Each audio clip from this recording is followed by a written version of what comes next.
Hola, ¿cómo están? Muy buenas tardes, bienvenidas y bienvenidos a Hoy es Noticia.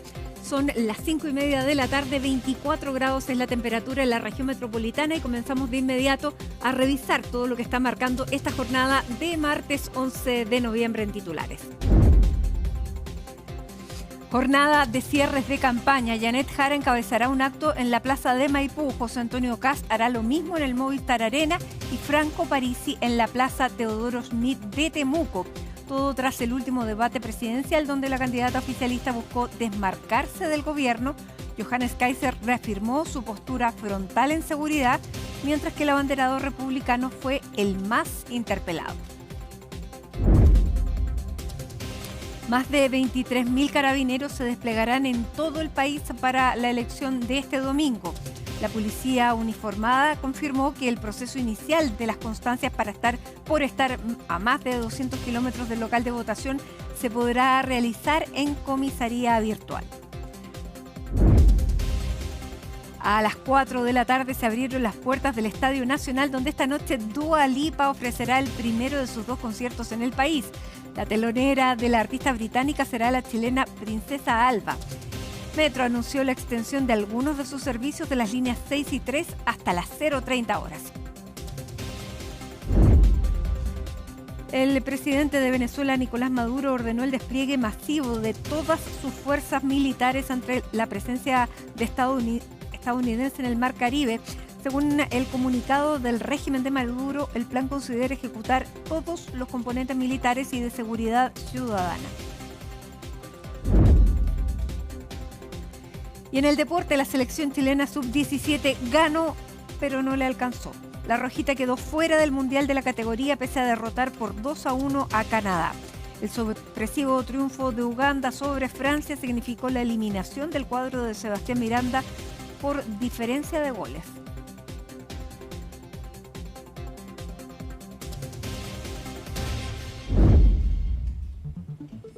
Fue el último momento que tuvieron para interpelarse los 8 candidatos que este domingo disputan la elección presidencial. Me refiero al debate de anoche que organizó Anatel, que se realizó en dependencias de Televisión Nacional y del que nos va a contar Colomba Eichholz, que está aquí a mi lado, porque siempre se hacen los análisis, quién gana, quién pierde, quién fue más interpelado. Quien mostró, yo lo diría, la cuota de humanidad y fue Johannes Kaiser. Al final, ¿cierto? Al final, ¿no es cierto? Con el cumpleaños de Evelyn Matei. Sí, al final todos son dulces, había un... Pero siempre hay segunda lectura de las intenciones, ¿no es cierto? Claro. Recordemos que también Kaiser, hemos hablado las semanas pasadas, ha tenido ahí una estrategia para conquistar ese voto femenino, al igual que Franco Parisi, así que también pueden haber segunda lectura. Le resultó, fue un gesto bastante amable, por lo menos también sacó risas entre los periodistas ahí, que también felicitaban a Evelyn Matei, que hoy está de cumpleaños, pero más que hablar del cumpleaños de Evelyn Matei, que por supuesto va a tener una celebración durante esta jornada en Colina, vamos a estar hablando, ¿no es cierto?, de fondo en lo que fue este debate presidencial, que sin duda, Mati, no sé cómo lo viste tú, creo que fue el más entretenido políticamente hablando, ¿no es cierto?, en la comunicación política, fue el con mayor cantidad de emplazamientos entre los candidatos presidenciales y en donde también hubo una oportunidad para preguntarle de temas que quizás se habían dejado en el tintero, como podía ser, por ejemplo, el proyecto Dominga, con el caso del candidato Harold May Nichols, que tenía ahí más tiempo y es por eso que se le hicieron más preguntas en ese contexto. Ahora, hubo emplazamientos, como te decía, Mati, entre los candidatos, principalmente de la oposición.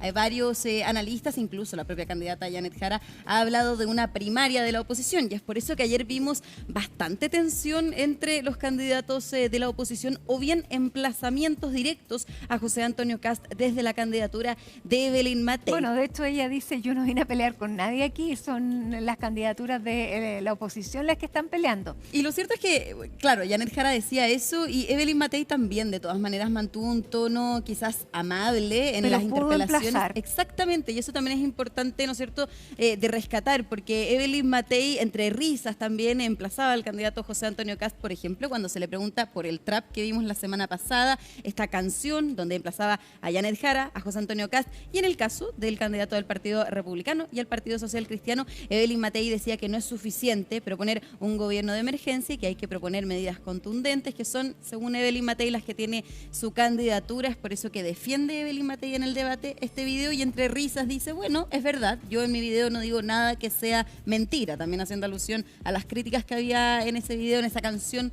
directamente al presidente Gabriel Boric. La parte más dura, a mi entender, fue, o sea, para mí, cuando vi el emplazamiento de Evelyn Matei, fue cuando dice, yo no me escondo detrás de un vidrio. Eso fue un golpe que uno tal vez no lo esperaba. Y también fue suavemente, lo dijo, dice yo prefiero cuidar a los ciudadanos y no cuidarme yo. Y esa, de hecho, Mati, es justamente la declaración con la cual vamos a partir estas reacciones que vamos a ir viendo, ¿no es cierto?, en este comentario. Y no solamente este emplazamiento a José Antonio Kast, sino también, Mati, un tono también bastante potente el que utilizó Evelyn Matei para referirse al Tren de Aragua y al terrorismo. Decía que tienen que tener cárcel o cementerio, parecido también a esas declaraciones de Franco Parisi que siempre bala dice, o cárcel. Bala o cárcel, tal cual. Recordó un poco al candidato del PDG, así que pasemos a revisar justamente las declaraciones de Evelyn Matei sobre este emplazamiento directo al candidato José Antonio Kast. Durante 8 años luché como alcaldesa en contra del crimen organizado, en contra de la delincuencia, en contra del comercio ilegal. No me escondí nunca detrás de un vidrio. Lo que hice fue proteger más bien a los vecinos, a los patrulleros, a los carabineros, a la gente que está haciendo la pega.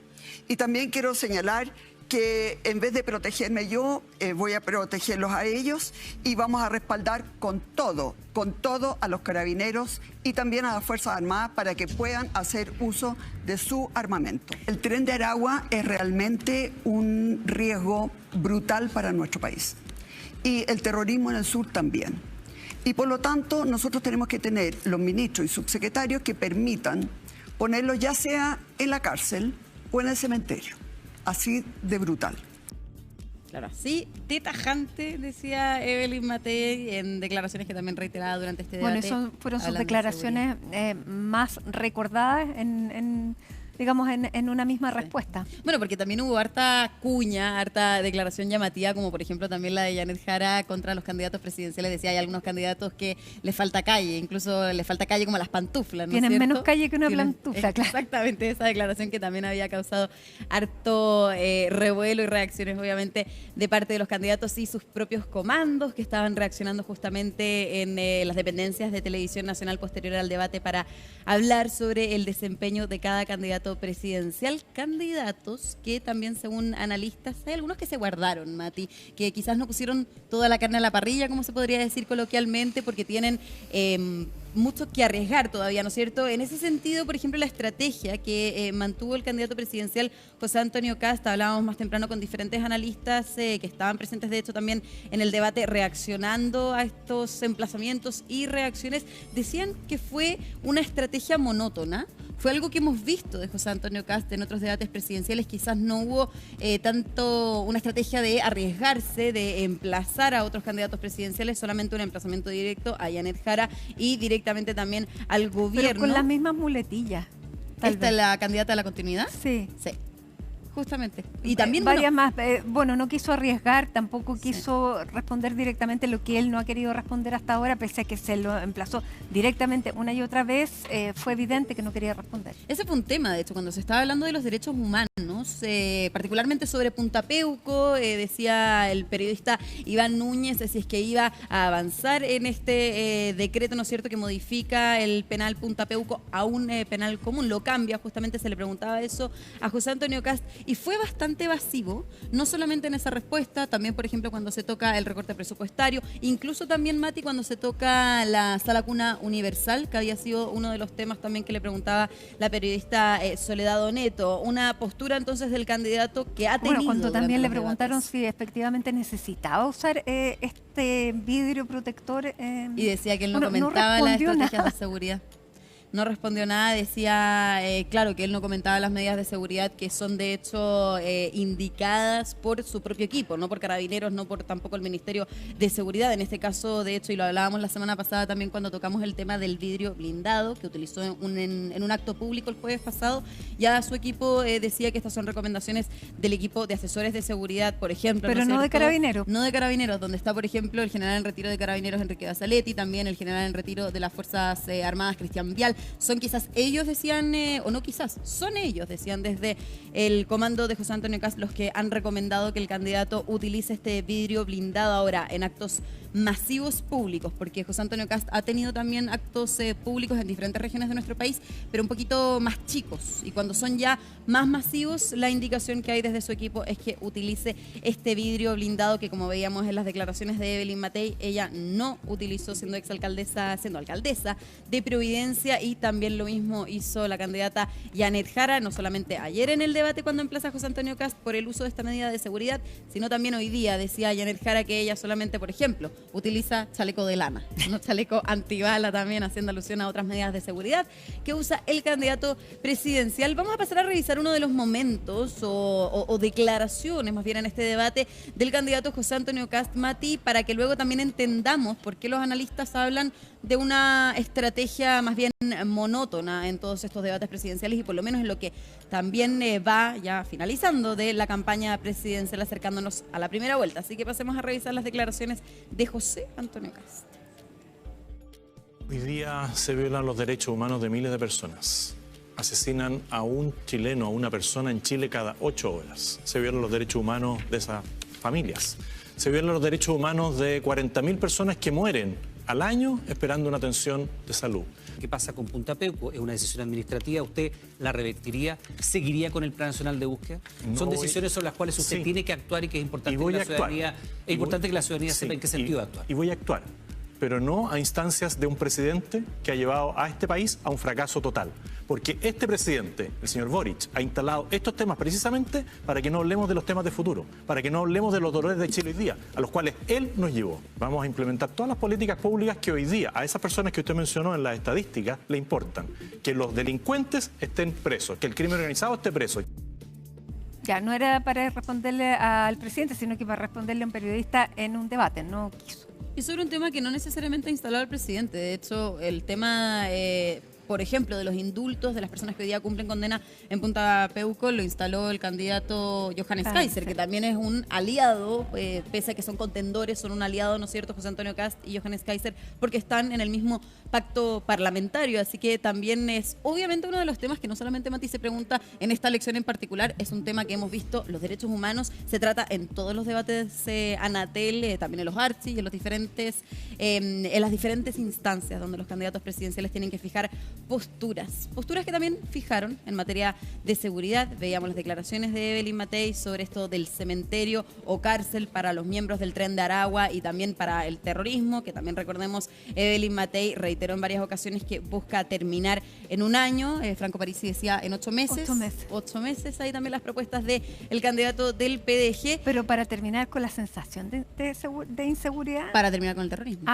Para terminar con el terrorismo. Sí. Así es, en la macrozona sur, específicamente también en Temucuicui, cuando se les preguntaba si habían visitado Temucuicui ayer en este debate, en donde Johannes Kaiser, lo cierto es que no tuvo un emplazamiento directo a José Antonio Kast, tampoco a Evelyn Matei. Un buen gesto, de hecho, con Evelyn Matei. De todas maneras, entonces sigue una estrategia el candidato Johannes Kaiser, al igual que José Antonio Kast, de emplazar directamente al gobierno, pero también a la candidata Janet Jara, y no como la candidata de la continuidad, como sí lo hace en repetidas ocasiones José Antonio Kast, sino también con argumentos, por ejemplo, de cómo ha votado la bancada del Partido Comunista en el Congreso. Recordemos que Johannes Kaiser también es diputado, ha estado en diferentes instancias en la sala votando, por ejemplo, proyectos en materia de seguridad, y es por eso que es algo que no lo dijo solamente una vez Johannes Kaiser, sino lo dijo incluso 3 veces, de que el Partido Comunista se ha opuesto a los principales proyectos que ha impulsado este gobierno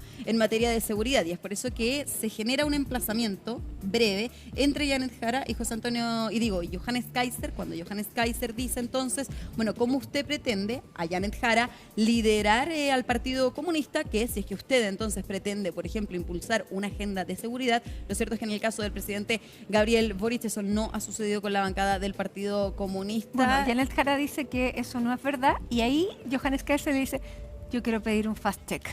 Pero el fact-check, de hecho, Mati, lo estaban haciendo varios medios de comunicación. Si uno estaba... Y le daba la razón a Johannes Kaiser. La tercera, de hecho, estaba realizando un fact-check de manera simultánea al debate presidencial. Lo estábamos también revisando. Y justamente ahí sale que efectivamente los parlamentarios del Partido Comunista rechazaron lo que es el corazón de esta agenda de seguridad que impulsó el actual gobierno. Así que también ahí, de todas maneras, Janet Jara se sintió aludida. Hubo un desencuentro más bien, entre Johannes Kaiser y Janet Jara, podríamos decir también en la estrategia central de lo que fue el despliegue o el desempeño de Johannes Kaiser en este debate. Así que pasemos a revisar también cuáles son esos emplazamientos del diputado del Partido Nacional Libertario, pero también abanderado.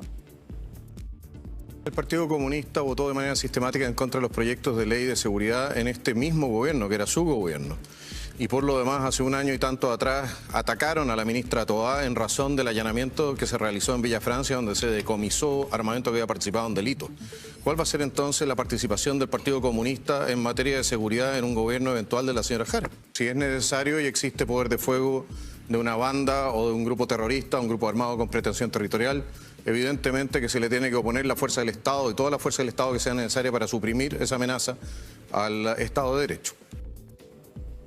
Ahí estaban entonces parte también de esos emplazamientos que le hizo en varias ocasiones Johannes Kaiser a Janet Jara y a la bancada del Partido Comunista en el Congreso también conformado por parlamentarios del oficialismo, ¿no es cierto?, adherentes al actual gobierno, del cual Janet Jara, y lo decías tú, Mati, de los titulares, buscó desmarcarse, y yo creo que de manera ya inédita, ¿no es cierto?, en un debate presidencial, porque había tenido diferencias, habíamos también reporteado sobre emplazamientos directos que había hecho en su momento Janet Jara contra el actual ministro de Vivienda, Carlos Montes, por lo que es la reconstrucción de las viviendas en la región de Valparaíso, pero ayer fue en 3 ocasiones bastante dura, 2 contra el presidente Gabriel Boric, por lo que en primer lugar tuvo que ver recientemente con el no saludo del presidente Gabriel sentado, Boric. claro. Exactamente, el saludo sentado al presidente Milei, claro, en la asunción de Rodrigo Paz en Bolivia. Y luego también otro emplazamiento directo al presidente Gabriel Boric. En ese se hablaba de los estilos,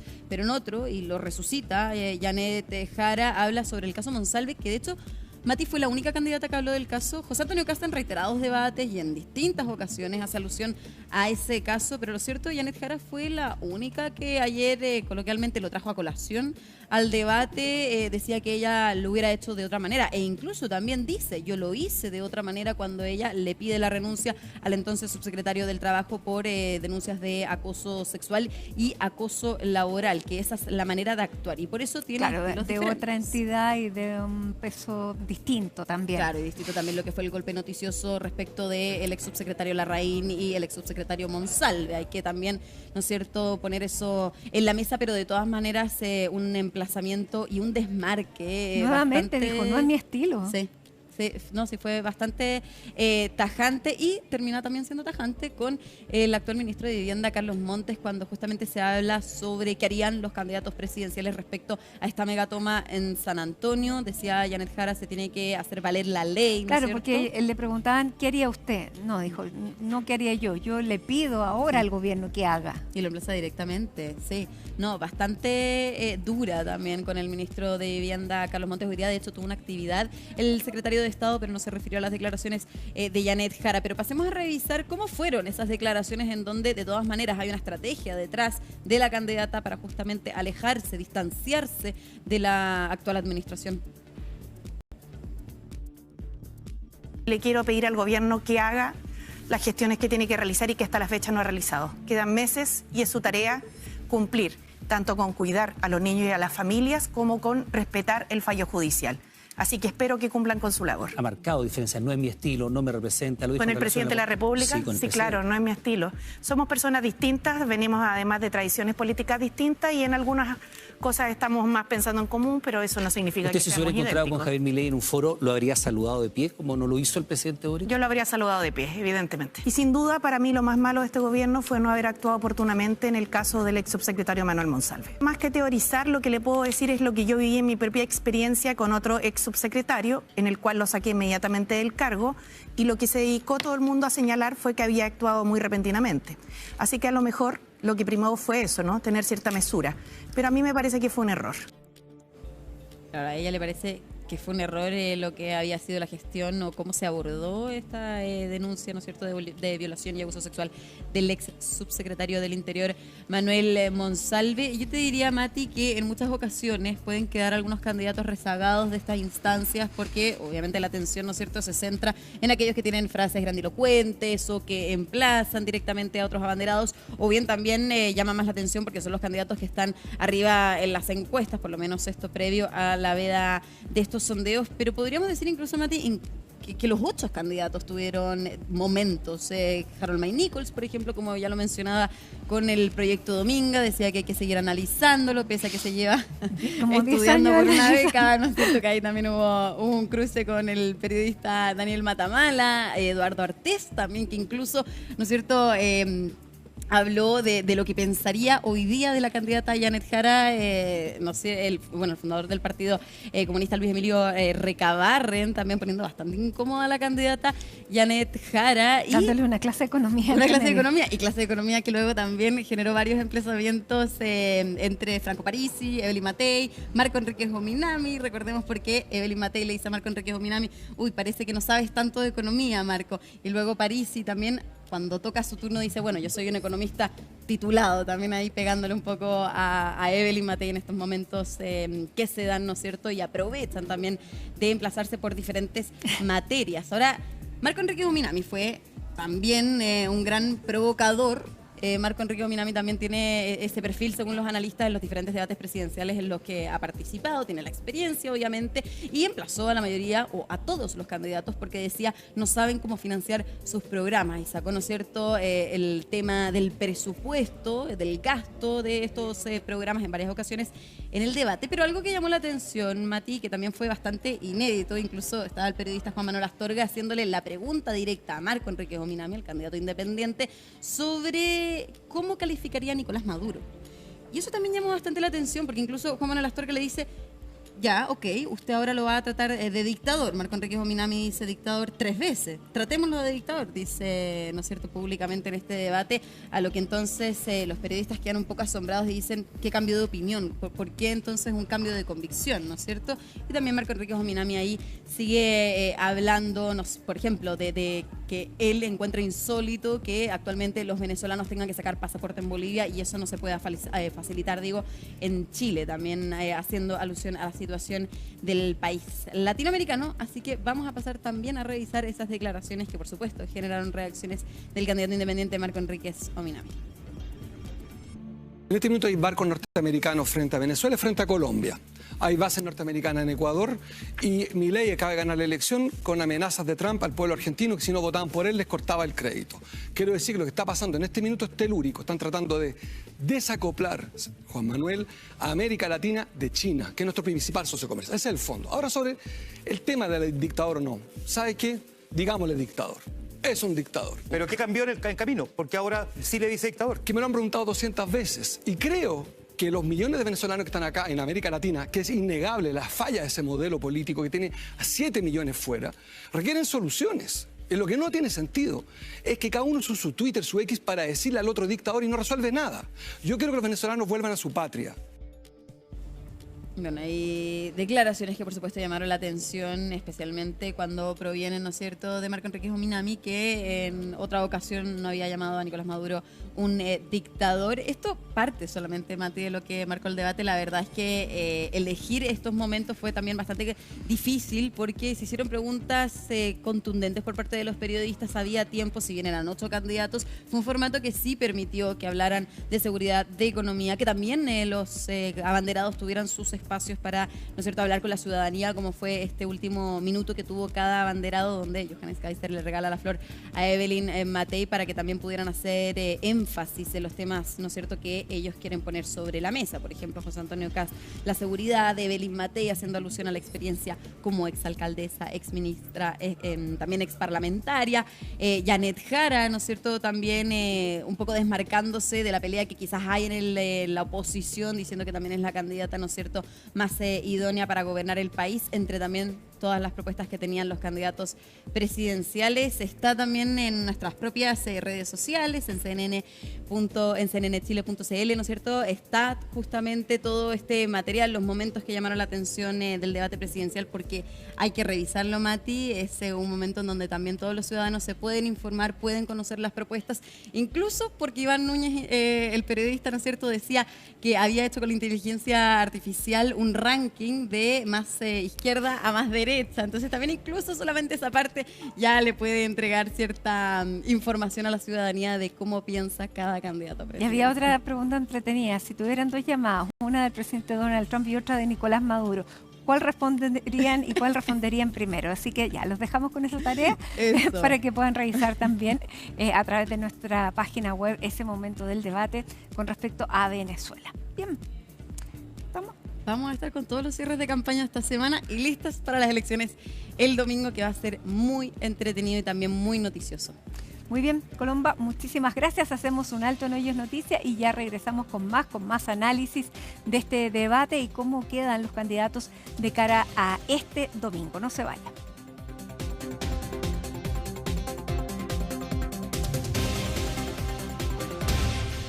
Estamos de regreso en Hoy es Noticia. Como les decíamos, vamos a seguir analizando este debate 2025 de cara a esta primera vuelta. Y está Nicolás Freire con nosotros, académico, además de la Universidad de Valparaíso, académico de la Escuela de Gobierno en la Universidad Católica de Valparaíso. Nicolás, bienvenido. Gracias por acompañarnos nuevamente aquí en la mesa de trabajo de CNN. Muchas gracias de nuevo por la invitación. Ya. Resumen o notas para este debate. Siempre se dice quiénes ganaron, quiénes perdieron. ¿A quién viste tú que haya aprovechado mejor estos más de 200 minutos de debate?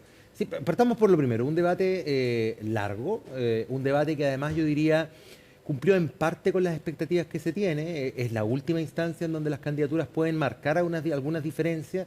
Y yo creo que se vio algo de eso, no del todo, yo creo que no aprovecharon las oportunidades que tuvieron al 100%, pero algunas candidaturas tímidamente sí levantaron algunas banderas. Por lo tanto, pasando a lo segundo que tú me preguntas, como más que ponerle nota, ¿quién creo que destacó, al menos en esa arista?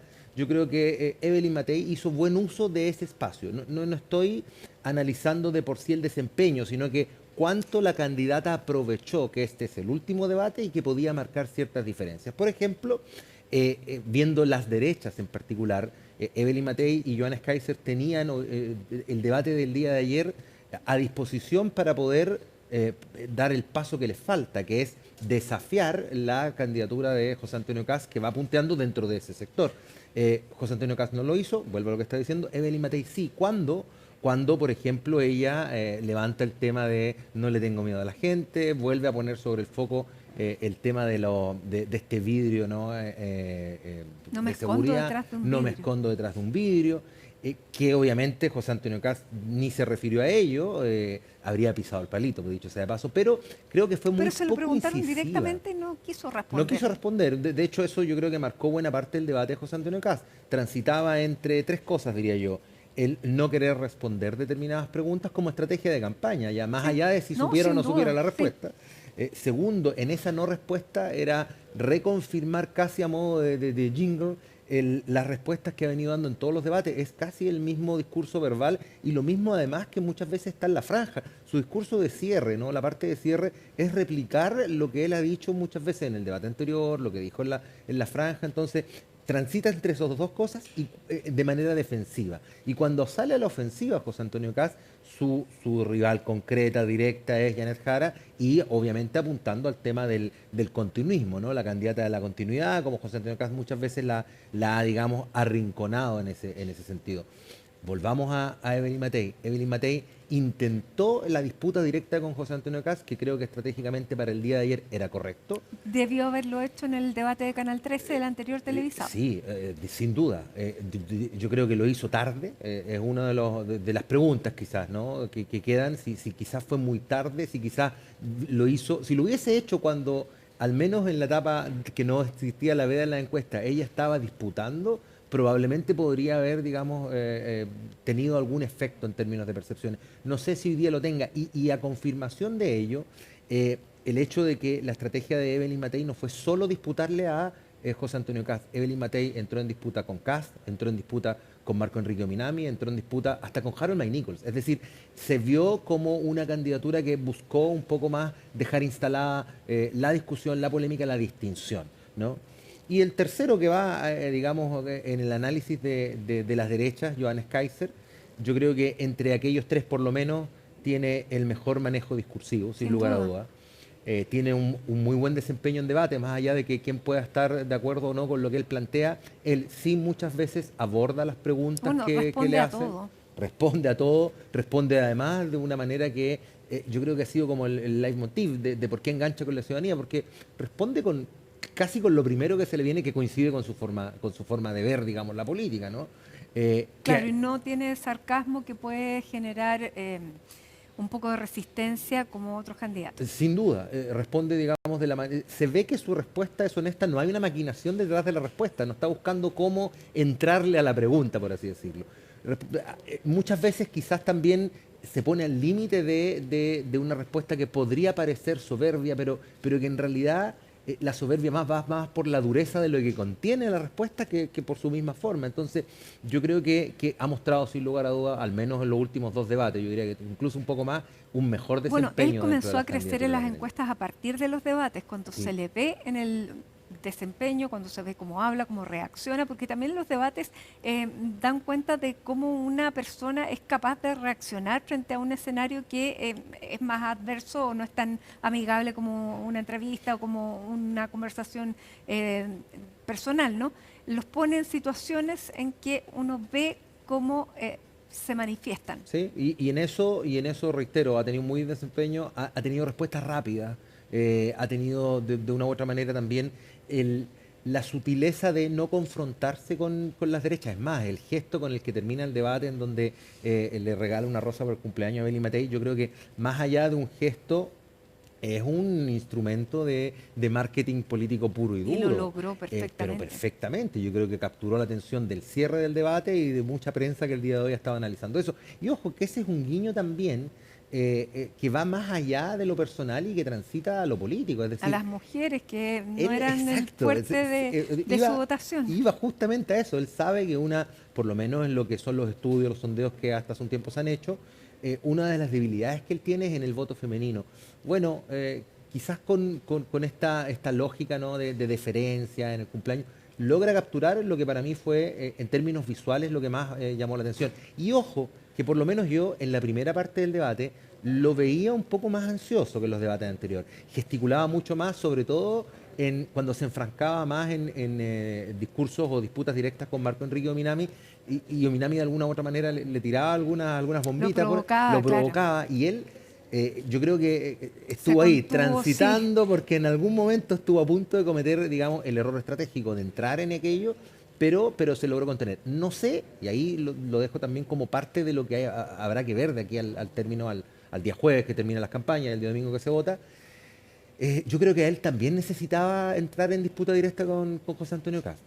Ahí yo creo que, no sé si no lo aprovechó, no sé si el diseño estratégico que tiene detrás es no entrar de ninguna manera en esa disputa, pero yo creo que eso es, si no resulta electo y si su distancia es poca, el día domingo, claro, le va a pesar. Eso es lo que va a pesar, no haber buscado la disputa directa con José Antonio Kast. Bueno, yo creo que lo mismo de que está, bueno, lo que él está viendo en sus encuestas es que está teniendo un resultado y una respuesta positiva.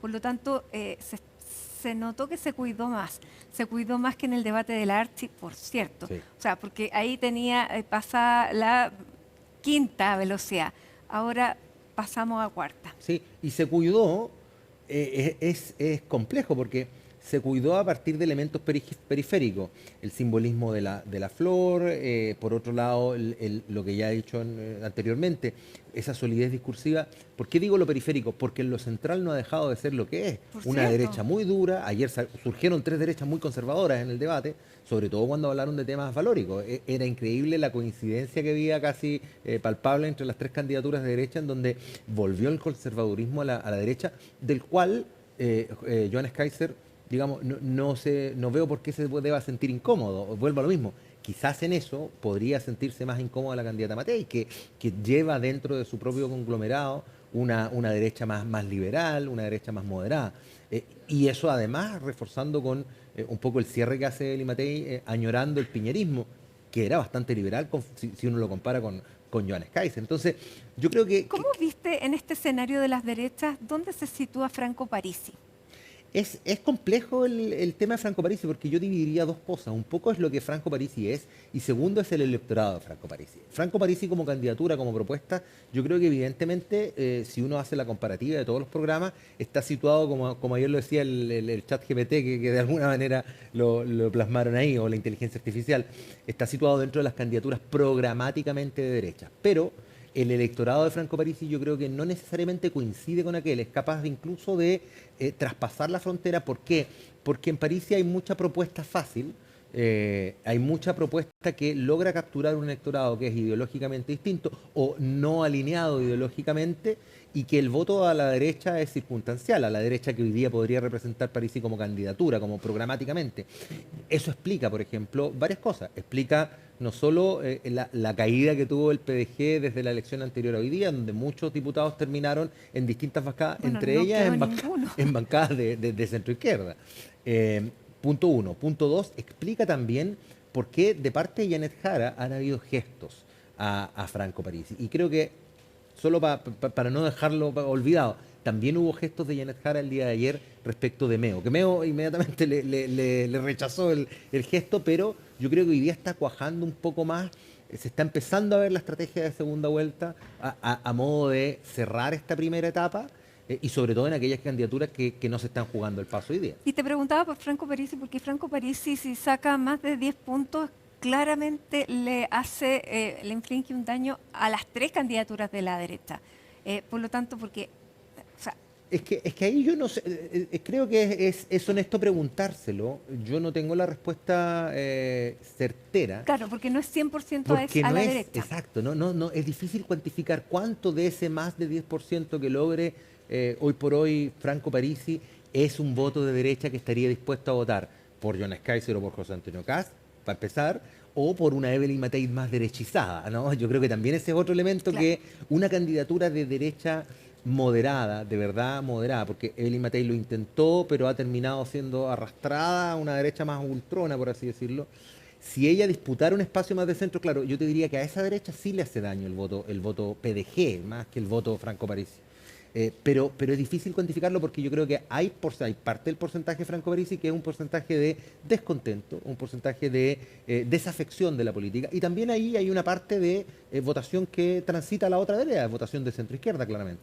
Ahora, Perdona, con una centroizquierda huérfana. Eso también confirma el porqué dentro del porcentaje Franco Parisi, creo, también encontramos aspectos o electores que están de centroizquierda pensando en él. El resto de las candidaturas ya prácticamente quedan en el margen de error. ¿Qué pasó con Janet Jara? Porque, a ver, veamos, en esta candidatura, Harold May Nichols, que destacó tanto en el primer debate televisivo, sí, se fue apagando, y Janet Jara, que tuvo un mal desempeño en este primer debate en televisión, ayer diría que fue la mejor performance que ha tenido ella dentro de los debates. ¿Cómo la viste tú? Yo coincido con ese análisis. Yo creo que ha venido creciendo en términos del desempeño que ha tenido en los debates. El primero, evidentemente, va para el olvido, y ella misma lo señaló. El del día de ayer, yo creo que fue incluso más allá de lo que debería haber hecho, y le fue bien. Corrió un poco de riesgo. ¿Por qué? Porque es la candidatura que va primera en las encuestas, no arriesga mucho el día domingo, más allá de cuánta distancia tiene de las derechas, pero que estará en segunda vuelta es un hecho de la causa. Yo creo que es demasiado probable como para descartarlo. Por lo mismo, lo que debe hacer una candidatura en esa posición es no entrar en polémica, es estar, digamos, super partes, sabiendo que además las otras candidaturas la van a ir a buscar a ellos. Cuando todos le preguntaban cuál es la propuesta más populista, el ataque fue directo. Además, la confrontación de Kast respecto de Janet Jara, la confrontación de Kaiser respecto de Janet Jara, incluso la confrontación de Meo respecto de hacia dónde él dispare, termina también afectando a Janet Jara por lo que hoy día más le pesa, que es la continuidad del gobierno. Bueno, por eso que fue durísima y ahí, para referirse al gobierno. Yo creo que hay dos elementos donde ella fue más allá. Uno, empezó a marcar una distancia mucho más radical respecto de lo que había venido haciendo. Hasta hace un tiempo nosotros podríamos haber, digamos, mencionado elementos, ¿no?, de la coyuntura cotidiana, política, que decían ya, Janet Jara se está alejando.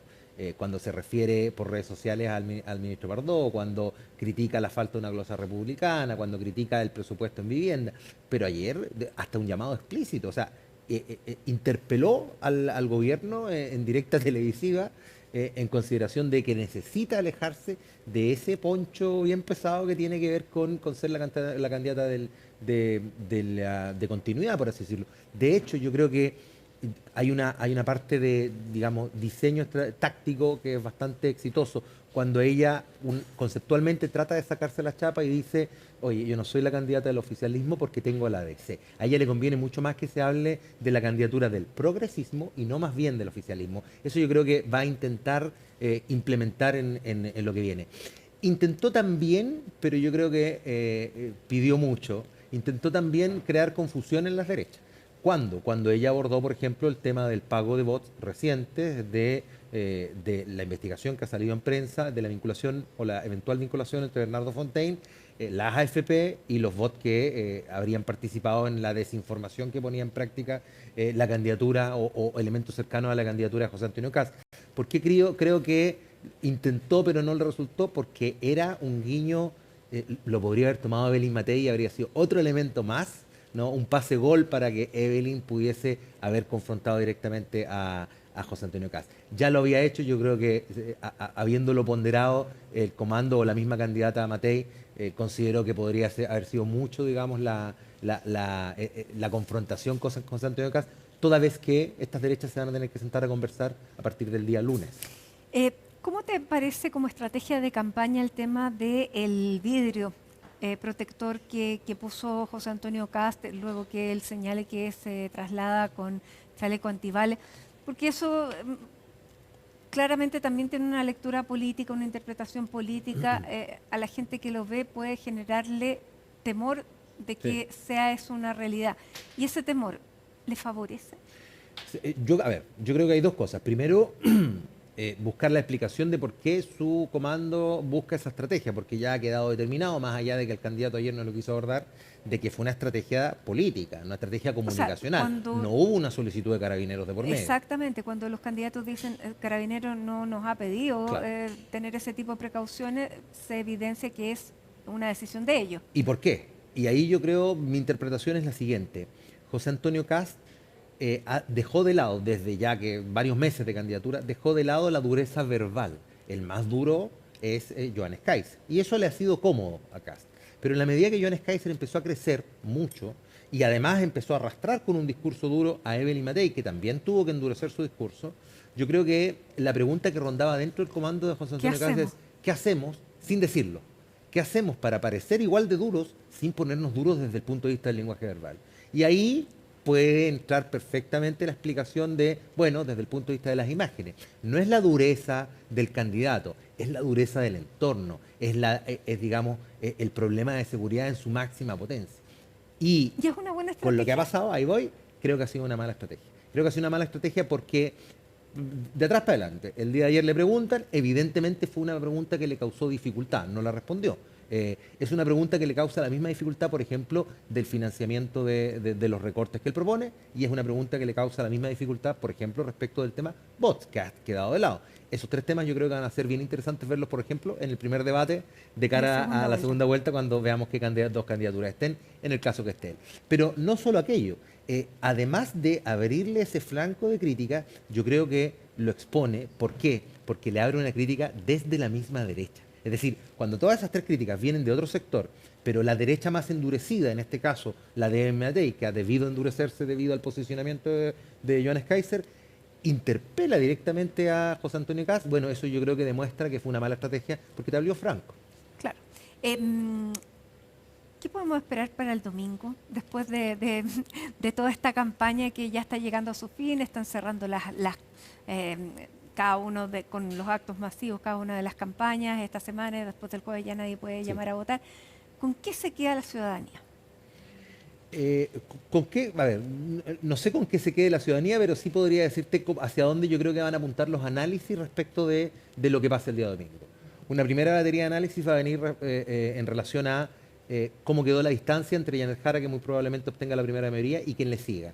Va a ser determinante saber si Janet Jara se posiciona sobre 35 puntos, que es más o menos el techo del actual gobierno, para seguir o no hablando de la continuidad. Si Janet Jara supera ese techo, la candidata del continuismo ya empieza a quedar un poco de lado, porque ella podría, con datos a la mano, demostrar, oye, yo tengo un techo más alto que el del presidente de la República o el de esta administración.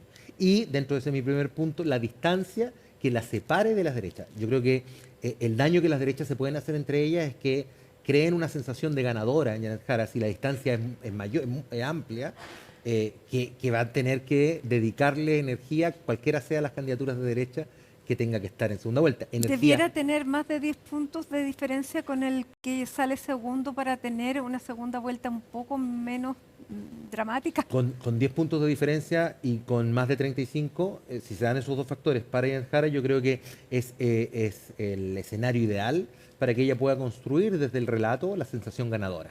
Y va a obligar a las derechas a tener que entrar a negociar rápidamente, a tener que entrar a lograr acuerdos, porque va a necesitar una vez más volver a unarse. Y ahí, bueno, tenemos... Hay varios elementos que han salido. Las K tienen una estrategia de no negociar prácticamente. Exactamente. Más allá de la rencilla que viene entre Chile Vamos y Cambio por Chile, respecto de haber hecho no una primaria, respecto de haber llevado no lista única en el Congreso. También vienen otras rencillas más recientes por otro lado, que son las de Johannes Kaiser, cuando dice yo estoy dispuesto al apoyo a quien pase, siempre y cuando no haga parte ni amarillos ni demócratas. Entonces ya empezaron las condiciones. Ni Evópolis. Ni Evópolis, sí, además lo dijo, sí. O sea, rompe ahí... Es que va a ser bien complejo, va a ser bien interesante. Pero bueno, ahí viene un elemento de baterías de análisis que tiene que ver con la posición de Janet Jara. El segundo elemento de batería de análisis va a ver con cómo se rearticulan las derechas, que va de la mano con lo primero. Y en esa rearticulación de la derecha entra todo lo que estábamos conversando recién. ¿Cómo esa negociación va a dar? Pero hay un elemento que no tiene que ver necesariamente con la presidencial, pero yo creo que va a ser crucial para poder mostrar las cartas de la negociación y que tiene que ver con la parlamentaria. Cómo queden los bloques parlamentarios va a ser bien relevante. Y lo tercero es las alianzas exógenas, más allá de las propias candidaturas. ¿En qué termina cuajando el guiño que hace Janet Jara a Franco Parisi? ¿O se va a acercar a alguien a Franco Parisi desde las derechas a hacer algún tipo de guiño? Lo mismo, ayer surgió el tema, no sé si, yo creo que sin ninguna intencionalidad, pero surgió el tema de la posible carta ministerial que podría hacer Harold McNichols. Bueno, también ahí hay una conversación que está sobre la mesa. Por más que puedan representar pequeños porcentajes, yo creo que cualquiera de las dos candidaturas de cara a la segunda vuelta va a necesitar eso. Y eso, y aquí a lo tercero, va a necesitar reordenar las estrategias. Yo creo que va a ser muy difícil mantener los discursos que hasta ahora se han tenido. ¿Por qué? Porque los discursos también se van desgastando, ¿no? Y se pueden romper. Bueno, se ha visto en el caso de José Antonio Kast.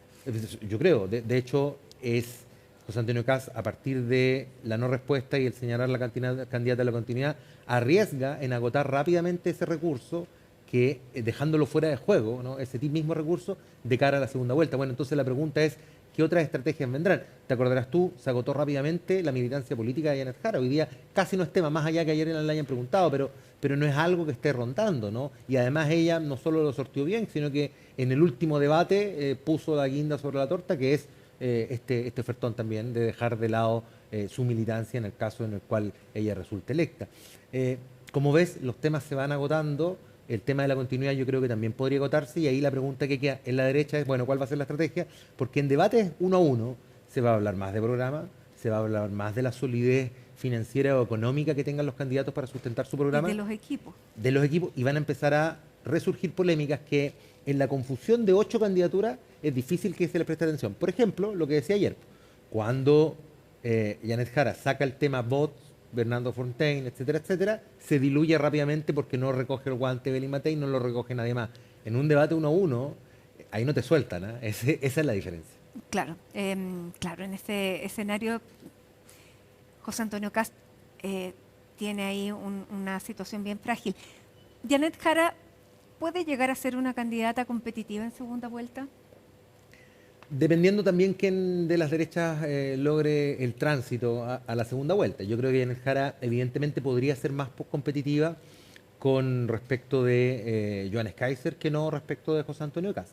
¿Por qué? Porque pueden exacerbar los extremos, es decir, tal como Johannes Kaiser va a exacerbar el hecho de que ella es militante comunista, que es la candidata al continuismo, y Janet Jara y su comando y las vocerías que tengan van a exacerbar las políticas duras que el candidato Kaiser ha puesto sobre la mesa. Y cuando hablo de políticas duras no tiene que ver solo con eventuales recortes presupuestarios, sino que también estos ofertones que han surgido como el tema de la pena de muerte, como, no sé, el intervencionismo, los indultos.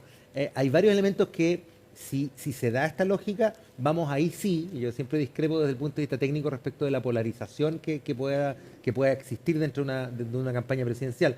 Pero ahí sí yo creo que efectivamente la polarización afectiva que va a darse dentro de un contexto electoral en donde tienes una candidata que representa un conglomerado que es de centro-izquierda, ayer ella dijo soy la candidata de la centro-izquierda, pero que en realidad llega a la izquierda, ¿no? Ella siendo parte del Partido Comunista.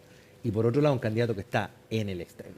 Ayer lo dijo la inteligencia artificial, en el extremo derecho de las candidaturas, bueno, va a suponer que no solo se hable de políticas públicas, no solo se hable de polémicas, sino que también se enrostre esta capacidad de no llegar a acuerdos, de estar, digamos, en las antípodas respecto de la candidatura que uno u otro represente.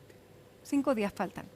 5 días quedan, vamos a ver qué pasa el día lunes. Yo creo que hay que empezar a hablar también de la parlamentaria. Yo creo que, claro, uno se enfoca, entiende que el contexto mediático, tenemos un sistema hiperpresidencial, es bien normal, pero hoy, como nunca antes, va a tener una relevancia particular el cómo quede el Congreso. Ya sabemos, todos los pronósticos, al menos que yo he visto, dan a las derechas ganadoras en ambas cámaras. La gran pregunta es, ¿qué derecha? Y eso va a ser súper importante para poder hablar de estrategia, pactos, negociaciones de cara a la segunda vuelta.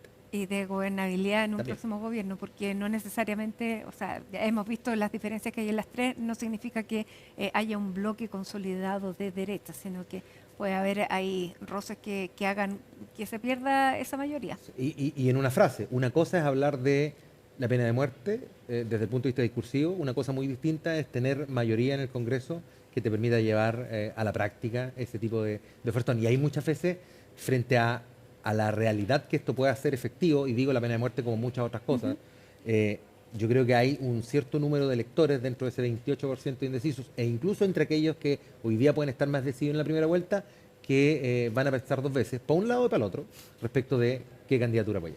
Nicolás Freire, muchísimas gracias como siempre por estar con nosotros, parte de la Escuela de Gobierno de la Universidad Católica de Valparaíso. Matilde, muchas gracias de nuevo por la invitación.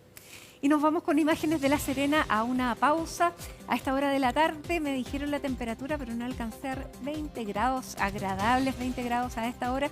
En La Serena ya se esperan días soleados para los que vienen y, por supuesto, para el día de la elección presidencial va a reinar el buen tiempo en algunas zonas con más temperaturas más altas de lo que incluso pudieran llegar a ser las ideales. Hacemos un alto y ya volvemos con más.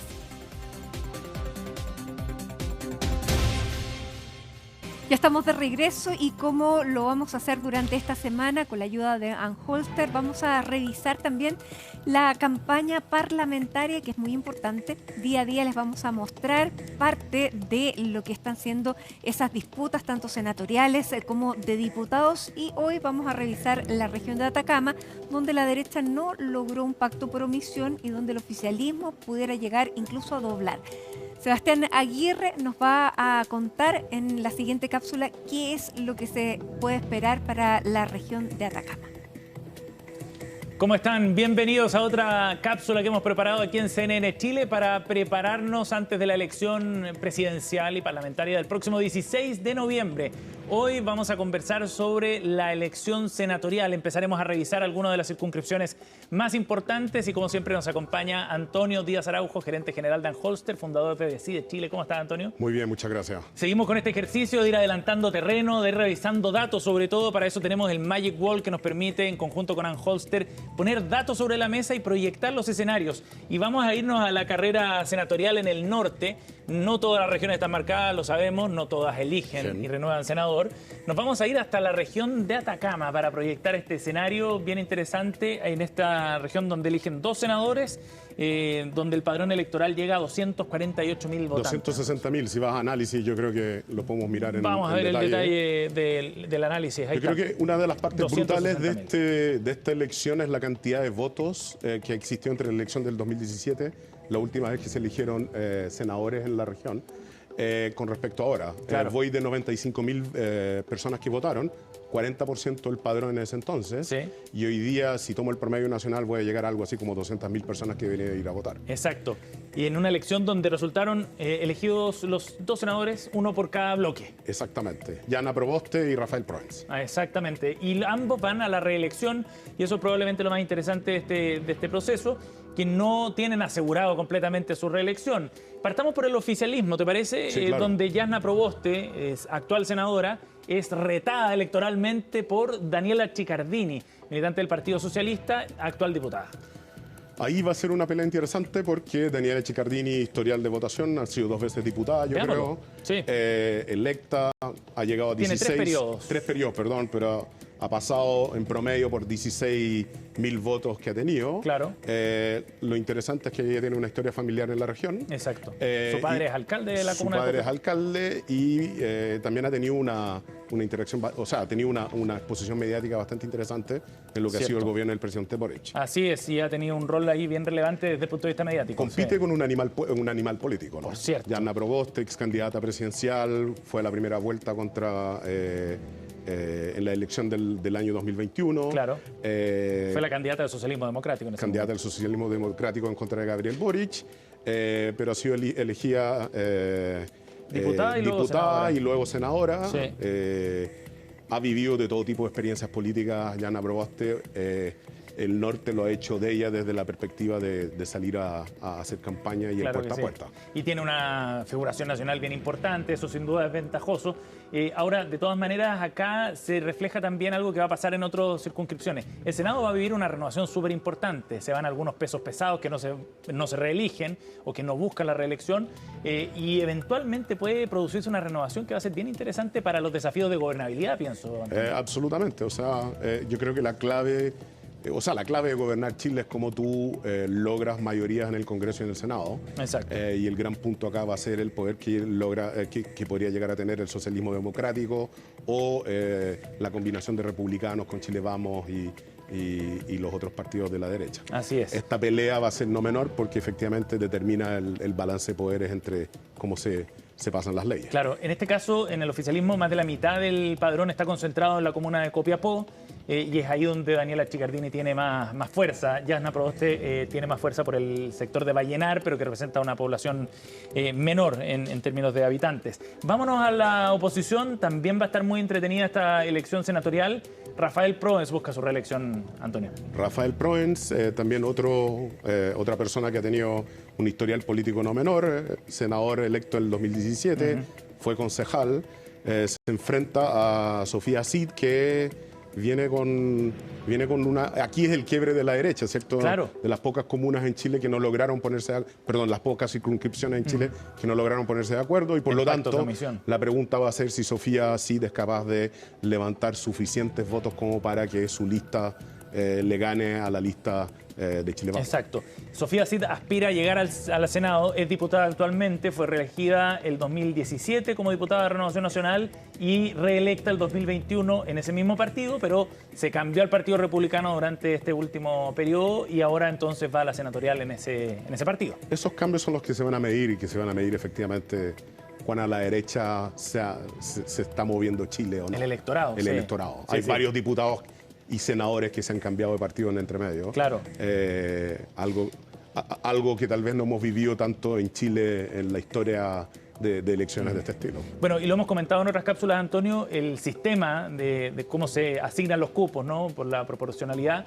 Va a ser bien relevante en este caso porque lo que se va a medir finalmente no es tanto quizás el arrastre que tenga Rafael Proens y Sofía Cid por sí solos, sino cómo sus compañeros de lista son capaces de acarrear también votaciones a esos candidatos. Esta es la clave, es cómo soy capaz de elegir compañeros de lista que no me eclipsen, pero al mismo tiempo aporten votos, sea en cualquiera de de las capacidades que uno los quiera usar. Exacto. En el caso de Rafael Provence va acompañado de Giovanni Calderón, que no fue electo en los últimos procesos de parlamentarias 2017 o del Consejo Constitucional 2023, pero que tiene un pasado como diputado del año 2009, militando en la UDI, ahora va por Evópoli. Y luego Nicolás Noman acompaña esa misma lista también.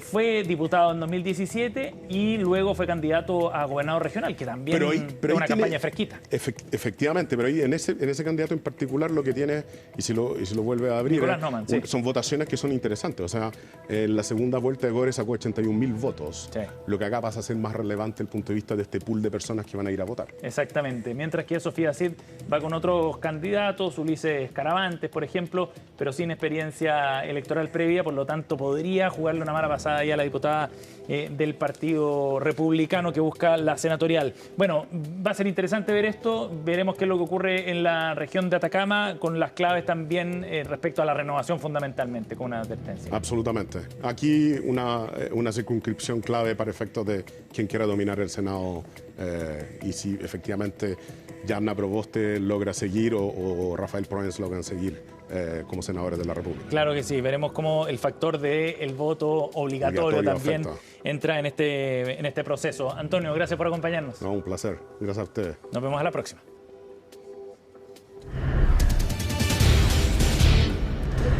Bueno, ya a esta hora los candidatos están desplegados, varios de ellos cerrando sus campañas electorales, y tenemos en pantalla a 3 de estas candidaturas que están cerrando ahí con cada uno de nuestros periodistas. Está Ivo Goich con José Antonio Kast en el Movistar Arena, está en Maipú Macarena Román junto a Janet Jara, y está Catalina Sánchez en Temuco con el cierre de la candidatura de Franco Parisi. Nos vamos a ir directamente a Maipú para conversar junto a Macarena Román qué es lo que se espera para el cierre de Janet Jara en una de las comunas más populosas y donde debiera estar al lado de una de las figuras que seguramente va a estar acompañándola en los próximos días en su campaña de cara a la segunda vuelta. ¿Cómo estás, Maca? Hola, Mati, muy buenas tardes. Claro, es la segunda comuna más poblada a nivel nacional. Aquí quiso cerrar la candidata Janet Jara la campaña presidencial en la región metropolitana, porque el cierre definitivo lo tendrá este jueves en la región de Valparaíso. Vamos a pasar a ver imágenes inmediatamente en vivo de Harry Molina de lo que está pasando aquí a esta hora en la plaza de Maipú. Más que música está tocando en este minuto, después se espera la presencia de Juanito Ayala, ahí la cumbia se va a tomar entonces en la plaza de Maipú, también estará presente los Petinellis junto a Álvaro Enríquez, eso entre otros actos que tendrán como la pieza cúlmine un discurso de la candidata del oficialismo, la DC, Janet Jara. Mati, a esta hora ya han llegado algunas autoridades como diputados, por ejemplo, obviamente oficialistas, pero también otros como el presidente del Partido Comunista, Lautaro Carmona. De hecho, está en este minuto hablando con Bárbara Figueroa, justamente abajo de donde estamos nosotros. Él ya entregó se contestó algunas preguntas de la prensa respecto a la contingencia y a esta separación bien dura que ha hecho Janet Jara sobre el gobierno. De hecho, hoy tuvo una actividad de prensa donde los emplazaba a reponer algunos puntos en el presupuesto, como cuáles: subsidio a la vivienda, el programa más para adultos mayores, para personas mayores, y también en la glosa de libre disposición. Esos 3 puntos, según la candidata, son necesarios reponer en el presupuesto que se está discutiendo durante este mes en el Congreso. Vamos a pasar a escuchar, Mati, declaraciones del ministro del Interior, Álvaro Elizalde.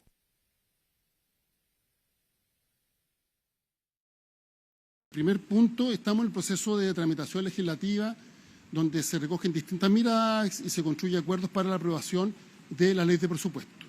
Sin embargo, es importante precisar que ha habido un aumento importante en el gasto social. Si algo que caracteriza la ley de presupuestos que el presidente Boric ha presentado al Congreso Nacional es responsabilidad fiscal, es decir, que haya congruencia entre ingresos y gastos.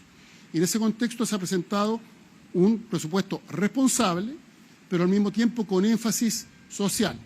¿Se equivoca la candidata cuando menciona que el gobierno ha perdido, o alude que el gobierno ha perdido el rumbo en este tema del gasto social? da a conocer un punto de vista que forma parte legítima del debate democrático.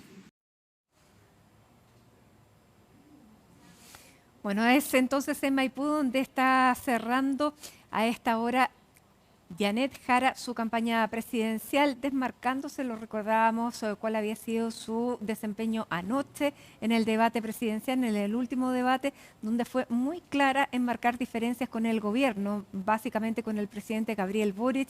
Ella señaló que no es su estilo, nuevamente dijo, nuevamente no es mi estilo, al referirse al saludo que había realizado el presidente Gabriel Boric al presidente de Argentina, Javier Milei. Ella dijo, yo me habría parado, lo habría saludado de pie como corresponde. También marcó una diferencia respecto a cómo actuó ella y cómo actuó el presidente Gabriel Boric respecto a un caso similar, respecto a una denuncia de abuso sexual de un subsecretario. Ella dice, yo lo actué de inmediato. Y finalmente también ha hecho un emplazamiento directo en el caso de la toma de San Antonio a efectivamente emplazar al gobierno a que solucione este tema y haga cumplir el Estado de Derecho. Ahí entonces nos quedamos con esa imagen de Maipú y nos vamos al Movistar Arena junto a Ivo Boich, porque dentro de los próximos momentos también se espera la llegada de José Antonio Kast al Movistar Arena. Pero hay harto ánimo. Cuéntanos, Ivo, qué es lo que está pasando hasta ahora. ¿Cómo estás, Matilde? Muy buenas tardes. Acá en el Movistar Arena, al menos José Antonio Kast decidió que la cumbia sea la música que suene durante toda la noche. Esto va a durar hasta cerca de las 12 de la noche, este cierre de campaña del candidato del Partido Republicano, el Partido Social Cristiano, que a las 9 de la noche, en horario prime, debería entregar su discurso. Hay una tarima larga, una pasarela en la mitad del piso del Movistar Arena. Poco a poco se comienza a llenar ya la platea baja, la platea alta. Eso sí, hay hartos espacios, pero desde la producción, con quienes pudimos conversar hasta hace pocos minutos, Matilde espera que estos se llenen. Estas son entradas gratuitas que eran adquiridas a través de una tiquetera virtual, efectivamente, con múltiples medidas de seguridad en los exteriores, muy del estilo de la candidatura de José Antonio Kast, para que todo esto salga bien. Esperan medir fuerzas, efectivamente, con lo que ustedes mostraban está sucediendo hasta ahora en la plaza de Maipú, con la multitudinaria también recepción que recibe la candidata oficialista Janet Jara. Esperan que esto sea lo mismo y transformar el Movistar Arena en una fiesta. La parrilla programática acá de artistas que van a ser parte de este cierre de campaña cuenta con los Vikings 5, también con el grupo Zúmbale Primo, y además en el cierre va a estar Américo, que es el plato fuerte de la jornada y por el cual mucha gente ha comenzado a llegar también hasta el cierre de campaña de José Antonio Kast. Un candidato que, si lo vemos en perspectiva, no tuvo efectivamente su mejor presentación en el debate durante la jornada del día de ayer. Ocupó la mayoría de su tiempo efectivamente en emplazar a la candidata oficialista Janet Jara y también a hablar acerca del desempeño que ha tenido la administración del presidente Gabriel Boric. Evadió preguntas, era lo que decían los candidatos, que no se había referido a temas concretos, como por ejemplo lo que tiene que ver con la agenda valórica, con los que tiene que ver con el tema de los derechos humanos. Él dice que los chilenos están preocupados de temas como por ejemplo la delincuencia, lo que pasa en materia de seguridad, la salud, la vivienda, la educación, y que hay otras temáticas, otros discursos que hay que dejarlos en un segundo plano, quizás no dejar de hablar de ellos, pero dejarlos en un segundo plano y preocuparse de lo importante. Al menos eso ha sido, así llega José Antonio Kast, uno de los favoritos, al menos antes de la veda de las encuestas, con una posición de las privilegiadas para poder estar en la papeleta del mes de diciembre compitiendo por la presidencia de nuestro país. Yo te decía, un candidato que ha sido muy interpelado durante las últimas semanas, y no solamente desde la candidatura de Janet Jara, sino que al interior de la misma oposición, donde se dice se está desarrollando, y lo que va a pasar el día domingo se puede transformar en una primaria entre los candidatos Kaiser, Matei, Kast y también por los palos el candidato Franco Parisi. Es José Antonio Kast, sobre todo por su presentación de la semana pasada en la región de Valparaíso, en Viña del Mar, donde entregó un discurso en la avenida Perú, blindado con un vidrio, dando cuenta de las medidas de seguridad que él va a tomar efectivamente en el caso de que sea el próximo presidente de la República, y en cada una de sus apariciones en espacios abiertos y multitudinarios. Y el día de hoy, nuestra compañera Colomba Aicos hace algunos días nos contaba en Hoy es Noticia que él también utiliza chalecos antibalas en algunos traslados para ciertas actividades públicas que tiene, que su equipo de seguridad efectivamente determina cuáles pueden ser más riesgosas para él o no, pensando en el crimen organizado. El día de hoy contestó acerca de eso la candidata oficialista Janet Jara. Vamos a escuchar esa declaración y también el emplazamiento que hizo el día de ayer Evelyn Matei, posterior al debate de Anatel por el tema del vidrio blindado. Pasemos a escuchar a ambas candidatas presidenciales.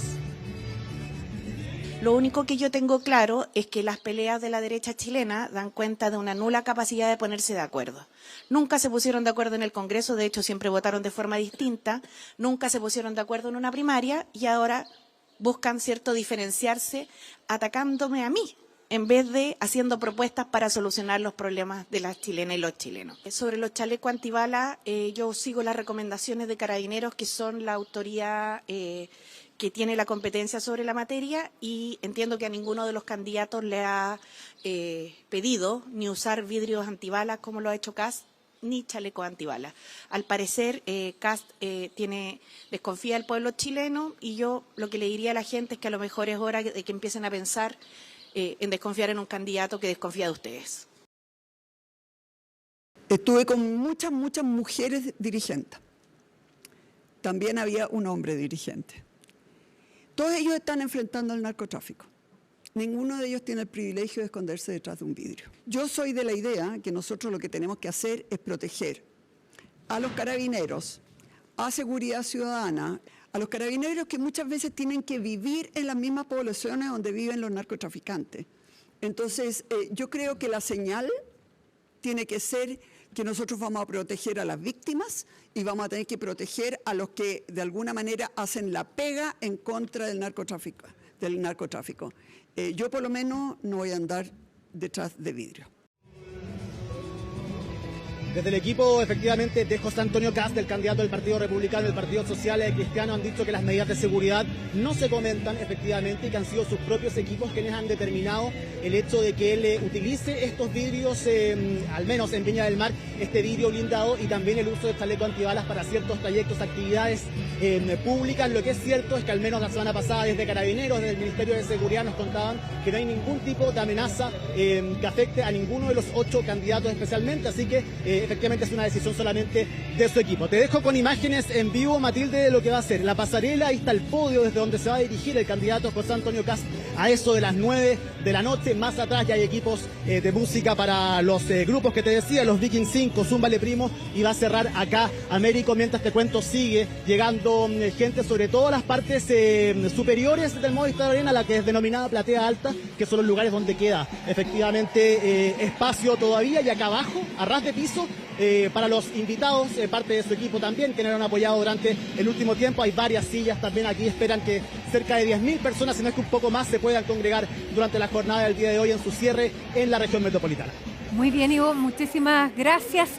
Nos quedamos entonces con esa imagen y nos vamos rápidamente a Temuco, a la Plaza Teodoro Schmidt, donde está cerrando a esta hora su campaña Franco Parisi y donde está Catalina Sánchez. Hola, Cata. Sí, ¿qué tal? ¿Cómo estás, Mati? Buenas tardes. Claro, es el cierre de campaña del candidato del Partido de la Gente, Franco Parisi. Me alejé un poquito del escenario porque evidentemente la música está muy fuerte. Han llegado aproximadamente, me atrevo a decir, unas 2.000 personas hasta la Plaza Teodoro Schmidt, en pleno centro de la comuna de Temuco, para ser partícipes de este cierre de campaña, que además se da luego del debate de Anatel, ¿cierto? Ese debate tan esperado por los ciudadanas, para poder también conocer parte de las propuestas que presenta cada candidato ya a pocos días, menos de una semana de estas elecciones presidenciales y parlamentarias, en un proceso democrático muy importante evidentemente para todo nuestro país. Franco Parisi llegó aproximadamente a las 9 de la mañana hasta la comuna de Temuco, hasta la capital de la Araucanía. Se reunió con algunas comunidades mapuche, luego de aquello recorrió el centro de la comuna de Temuco y ofreció un punto de prensa en el cual se refirió a varios puntos de relevancia que fueron abordados evidentemente en este debate durante esta noche recién pasada. Y él asegura, Mati, él dice: estamos seguros después del debate que pasamos a segunda vuelta. ¿Con quién? No lo sé, comentaba él. Hay que ver evidentemente lo que ocurra este domingo 16 de noviembre, pero él se mostró bastante tranquilo, comentó que están seguros de que van a pasar, señaló también que hace un balance muy bueno respecto de su participación en este debate. De hecho, hizo recientemente alusión en este escenario a esta frase ya bien conocida, ¿no? Que es no somos fachos ni comunachos. Así que él también ha sido bastante directo en señalar que está seguro del apoyo de la gente, está seguro de que pasaría entonces a segunda vuelta luego de este primer proceso el próximo domingo 16 de noviembre. También se refirió a las problemáticas presentes en la Araucanía, señaló que cuando asuma como presidente, en sus dichos entonces, va a escuchar a los alcaldes, confirmó que en caso de que se levantara antes el estado de excepción podría declararlo una vez más en torno a estos problemas que se enfrentan en la Araucanía en materia de seguridad, y también comentó que van a ingresar en torno a lo que se le consultó en este punto de prensa, cueste lo que cueste, así lo afirmó él, a Temu Cuicuy. Es parte de lo que él ha comentado también.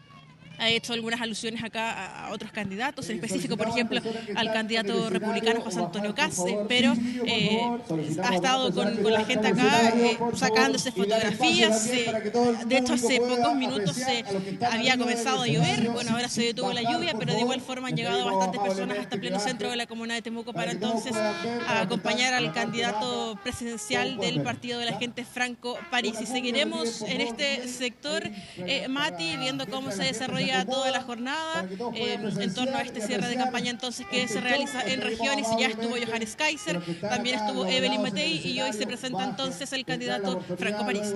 Muy bien, muchísimas gracias Catalina Sánchez ahí con el candidato Franco Parisi en la Plaza Teodoro Schmidt de Temuco, una cercanía con el sur del país. Él tiene una cercanía mayor y un voto fuerte en el norte, pero ahora decidió ir al sur, así que ahí vamos a ver cuál es el resultado este domingo. Y nos vamos ahora a la plaza a Maipú, donde está Macarena Román, que se nos había interrumpido, Maca, el contacto hace unos minutos atrás. Cuéntanos qué es lo que ha pasado hasta esta hora.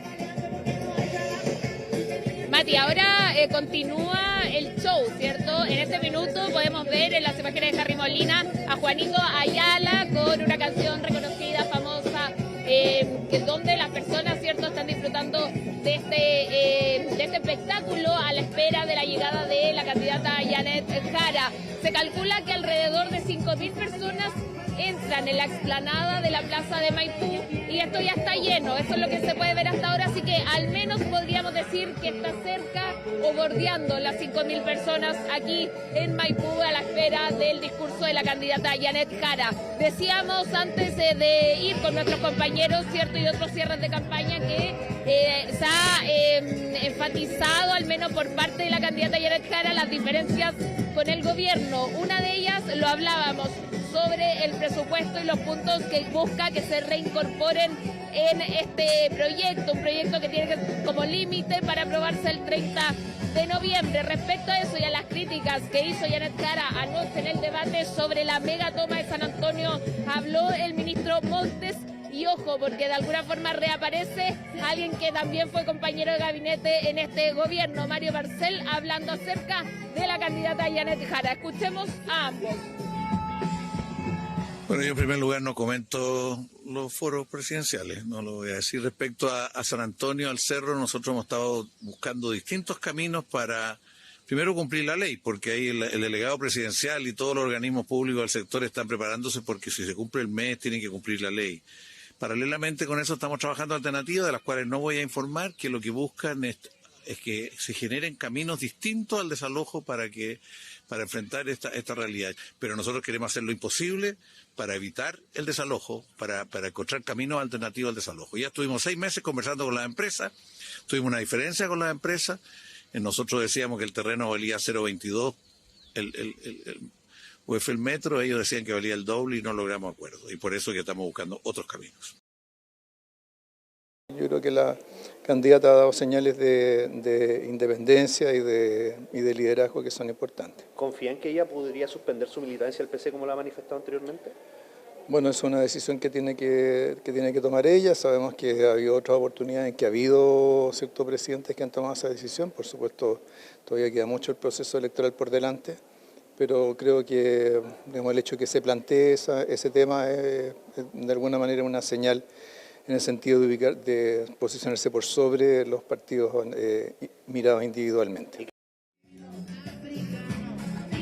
Ahí escuchábamos entonces diversas percepciones respecto a esta estrategia clara que ha aplicado la candidata Janet Jara sobre alejarse, ¿cierto?, de algunas medidas y decisiones que ha implementado el gobierno en el cual fue parte un par de años como ministra del Trabajo. Mati, para cerrar entonces, ¿qué se espera en este escenario en la Plaza de Maipú? Que la candidata esté acompañada con algunas autoridades, en específico alcaldes. El alcalde de Maipú, Tomás Bodanovich, al menos hasta ahora no se ha visto que llegue, pero debía estar presente también justamente con la candidata y en una comuna que es la más poblada después de Puente Alto, un nicho importante que todos los candidatos, por supuesto, también buscan incorporar para esta votación del próximo domingo 16 de noviembre.